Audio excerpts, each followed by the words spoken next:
बिस्मिल्लाहिर्रहमानिर्रहीम। अस्सलाम वालेकुम स्टूडेंट्स। तो आज हम अगेन नेक्स्ट चैप्टर स्टार्ट कर रहे हैं, chapter number 12, angle in A segment of a circle. Mean हमारे पास कोई भी सर्कल होगा या सर्कल का कोई भी सेगमेंट होगा, उसके अंदर जो एंगल इंटीरियर एंगल बनेगा उसके बारे में हम स्टडी करने जा रहे हैं। तो हम स्टार्ट करते हैं थ्योरम 12.1 से। अब यहाँ पे लिखा हुआ है the major of a central angle of a minor arc. अच्छा, ये सबसे पहले आपने उस जो आपका टेस्ट हुआ था उसमें आपने ये डेफिनेशंस लिखी थी। माइनर आर्क कौन सी होती है, मेजर आर्क कौन सी होती है। मीन अगर आपके पास कोई भी सर्कल है उसको आप दो पार्ट्स में डिवाइड करेंगे, अगर आप इक्वली डिवाइड नहीं कर रहे या तो वह आपके पास एक माइनर आर्क बन जाती है और एक के पास मेजर आर्क बन जाती है। तो यहाँ पे ये लिखा हुआ है the major of a central angle of a minor arc of a circle is double that the angle of subtended by the corresponding major arc. कि आपके पास जो माइनर आर्क का एंगल होता है किसी के सर्कल के भी अंदर, तो उसका एंगल मेजर आर्क के सेंटर, जो आपके पास मेजर आर्क का जो एंगल बनता है उसके डबल होता है। यहाँ पे डायग्राम आपके पास ये जो फिगर 1 है इसमें देखें। अब ये ए से लेकर ये आपके पास एक मेजर आर्क बन गई है। अब इसका ये जो दूसरा पोर्शन है ये आपके पास माइनर आर्क है और ये सेंटर में इसका एंगल बन रहा है माइनर आर्क का। अब ये जो एंगल आपके पास बन रहा है यहाँ पे पॉइंट ओ पे, ये एंगल डबल होगा ये जो आपके पास मेजर आर्क का एंगल बन रहा है पॉइंट पी पे। तो ये स्टेटमेंट है और इसको हमने अभी प्रूफ करना है। अब गिवन में लिखा हुआ है a circle with centre O. अब यहाँ पे दो केस लिए हुए हैं, एक आपके पास इसे केस 1 कर लें, इसे केस 2 ले लें। तो अभी हम केस 1 लेके इसे प्रूफ करते हैं।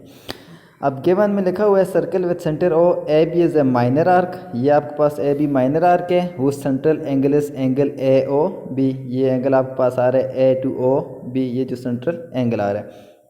इसी तरह P is any point on the major arc. तो मेजर आर्क पे हमने एक पॉइंट पी ले लिया जिस पे हमने ये एंगल प्रूफ करना है कि वो इससे हाफ है, ये इससे डबल है। उसको नाम दे दिया मेजर आर्क। हमारे पास बन गई ये ए डी बी, ये जो ग्रेटर है जिसको भी हाईलाइट किया है ये आपके पास मेजर आर्क है। तो यहाँ पे जो एंगल बन रहा है हमने जो प्रूफ करना है angle A P B is the angle subtended by the arc at point P. ये जो एंगल पॉइंट पी पे बन रहा है। तो अब हमने ये प्रूफ करना है ये जो angle A O B mean आपके पास जो मेजर आर्क एंगल है ये माइनर आर्क, ये जो माइनर आर्क एंगल है ये मेजर आर्क से डबल है। मीन आपके पास जो ये माइनर आर्क आ रही है, मेजर आर्क आ रही है, उसके एंगल को डबल करेंगे तो आपके पास ये दूसरा एंगल बनेगा एंगल ए ओ बी। तो ये स्टेटमेंट है, इसको हमने प्रूफ करना है। अब हम केस 1 को लेकर प्रूफ करते हैं। तो हमने क्या किया, यहाँ से ड्रा कंस्ट्रक्शन में draw P O to meet the circumference at Q. Mean हमने क्या किया, ओ जो सेंटर था ओ से लेकर पी तक हमने ज्वाइन कर लिया। फिर उसके बाद हमने पी से ए और पी से बी और ओ से ए एंड ओ से बी ये हमने ज्वाइनिंग कर लिए कंस्ट्रक्शन में। अब हम आते हैं स्टेटमेंट और रीज़न पे। अब स्टेटमेंट और रीज़न पे आते हैं। स्टेटमेंट में अब हमारे पास दो ट्रायंगल बन गई हैं। ये जस्ट फिगर 1 को देखिएगा स्टूडेंट्स, हम फिगर 1 को लेकर सॉल्व कर रहे हैं। अब यहाँ पे फिगर 1 में हमारे पास दो ट्रायंगल बन गई। एक ट्रायंगल आपके पास बन रही है ओ ए पी और दूसरी बन रही है ओ बी पी। तो हम उन दो ट्रायंगल को, तो सबसे पहले हम ट्रायंगल लेते हैं ओ ए पी में हमारे पास ओ ए इक्वल टू ओ पी। ये दोनों आपके पास रेडियस हैं सर्कल के, तो इसका मतलब ये दोनों साइड इक्वल होंगी। अब किसी भी ट्रायंगल की दो साइड इक्वल होती हैं तो उस ट्रायंगल को हम कहते हैं आइसोसेलेस ट्रायंगल। तो हम ये कह सकते हैं कि O A P is an isosceles triangle क्योंकि इसकी दो साइड आपस में इक्वल हैं। इसी तरह अगर जो दो साइड आपस में इक्वल हो उनके करस्पॉन्डिंग जो एंगल बनते हैं वो भी आपस में इक्वल होते हैं।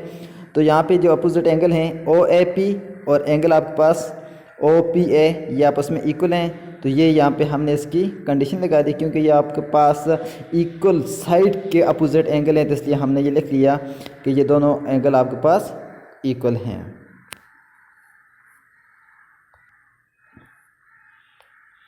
और नेक्स्ट अब हम आते हैं, अब ये दोनों एंगल हैं तो अब हम क्या करते हैं, मेजर करते हैं। अब हम लिखते हैं angle A O Q equal to angle O A P plus angle O P A, क्योंकि the major of exterior angle of a triangle is equal to the sum of measure of opposite interior angle. हमारे पास कोई भी जो triangle का exterior angle होता है वो किसके इक्वल होता है, sum of two opposite interior angle. जो इंटीरियर एंगल जो दो होते हैं उनको सम करें तो अब एक्सटीरियर एंगल की इक्वल होता है। ये हमारे पास एक्सटीरियर एंगल है और ये दो हमारे पास इंटीरियर एंगल है, इनको प्लस करेंगे तो ये आपके पास एंगल आ जाएगा ए ओ क्यू। आप ये फिगर में देख सकते हैं।